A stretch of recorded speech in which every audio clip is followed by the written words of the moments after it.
देखो यहीपटे केते धला हेड़ा देखो आसूची माछर ग्रोथ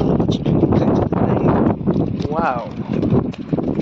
माछ उठी माछ फेरी खाई ना। हाय फ्रेंड जय जगन्नाथ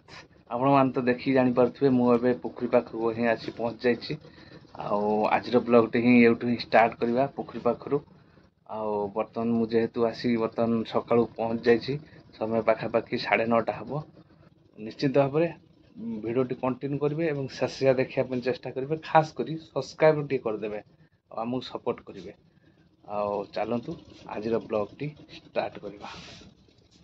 समय पाखापाखि बर्तमान 3:30 बर्तमान ट्रे देखा टाइम हो जाए बर्तमान जीवा ट्रे देखा। चलतु बर्तमान 6 नंबर पोखरी ट्रे देखा आरंभ करवा। प्रथम 6 नंबर पोखरी ट्रे देखीदे आगे फाइनाली एपट पोखरी एपट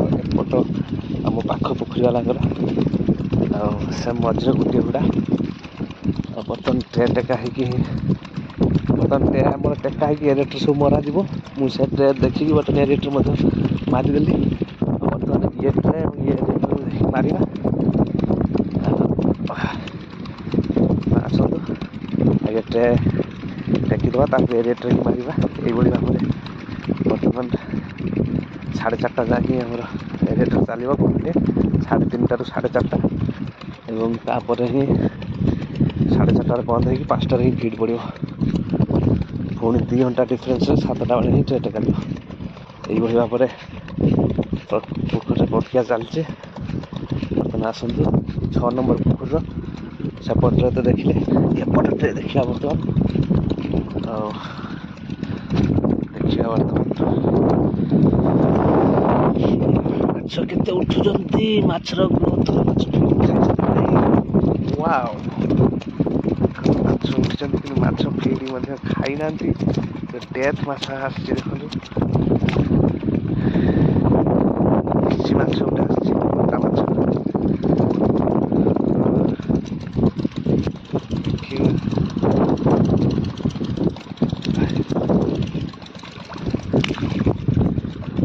जमा फेरी खाई ना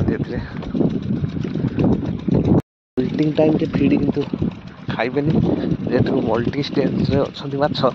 तेणुक बर्तमान फीड खाई ना। सेपटे आम रंजन ही देखु रंजन ही सेपटे आम रेटर माइलिन ट्रे देखिकी मु बर्तमान एपटे ये ट्रेटा देखीद देखा फीड खाई कि ना देखु पूरा गोटे साइज माछ देखते उठी किभली भाव में देखो गोटे साइज पूरा गोटे साइज माछ पाखापाखि 17-18 ग्राम हम फाइनाली बर्तमान मुझे एरेटर मारिदेली एरेटर बर्तमान स्टार्ट होगा बर्तमान 4:30 जाए एरेटर चलो सेपटे आम रंजना ही देखते सी एरेटर मारिदे बर्तमान 3टा पोखर तो अच्छी 3टा पोखरी डेट भारी देखा माछ को भी धला झाड़ा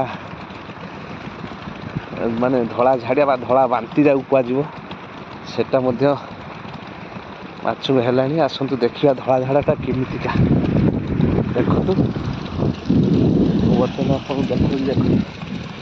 देखो ये हूँ आमर धला झाड़ा देखो पूरा लंबाई की झाड़ा यही भाव में आसे कला कला झाड़ा कि जो धला झाड़ाटा हम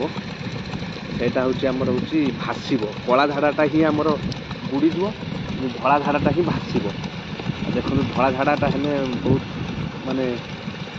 डेंजर तेणुक धला झाड़ा ही भल हाँ ही बहुत कष्ट कहना विशेषकर 95% जे कि धला झाड़ा ही भल हेनी 5% सेमती भल हो बहुत प्रकार प्रोब्लेम ही धला झाड़ा हुए देखो बर्तमान केते देखो भाव में भाषु देखो हूँ धला झाड़ा देखो बर्तमान धला झाड़ा सब भाषु मैंने बांती धला झाड़ा कला झाड़ा धला झाड़ा यहाँ भाई डेंजरफुल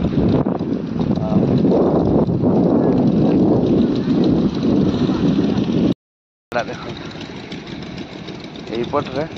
କେତେ ଧଳା ଝାଡ଼ା ଦେଖନ୍ତୁ ଆସୁଛି। ଧଳା ଝାଡ଼ାଟା ନ କମିଲେ ମାଛ ଗ୍ରୋଥ ହେବେନି, ଆଉ ମାଛ ଗ୍ରୋଥ ହେବେନି। ଯେମିତି ଆମର ବାନ୍ତି ହେଇଗଲା ପରେ ଆଉ କେଉଁ ଭଳିଆ ଆମର ବଡ଼ି ୱିକ୍ ହେଇଯାଏ, ସେଭଳିଆ ଧଳା ଝାଡ଼ାଟା କଣ୍ଟିନ୍ୟୁ ଜାରି ରହିଲେ ବଡ଼ିଟା ୱିକ୍ ହେଇଯିବ, ମାଛ ଗ୍ରୋଥ ହେବନି। ମାଛ ବରଂ ୱେଟ୍ କମିବ କିନ୍ତୁ ଗ୍ରୋଥ ହେବନି, କିନ୍ତୁ ଡାଉନ୍ ହେଇଯିବେ, ଫିଡ୍ ଖାଇବେନି। ଇଏ ହେଉଛି ଦେଖନ୍ତୁ ଧଳା ଝାଡ଼ାରେ